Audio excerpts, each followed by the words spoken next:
এই মুহূর্তে বাংলাদেশে তারেক রহমানের নেতৃত্বের কোনো বিকল্প নেই বলে মন্তব্য করেছেন বিএনপির প্রচার সম্পাদক সুলতান সালাউদ্দিন টুকু।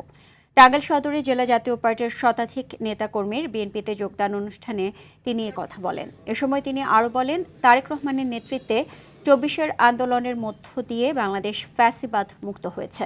৭১-এর চেতনাকে বিএনপি বুকে ধারণ করে বলেও মন্তব্য করেন তিনি।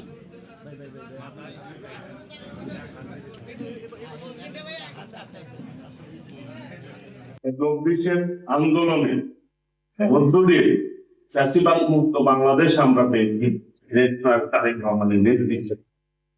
৭১-এর চেতনাকে আমরা বুকে ধারণ করি।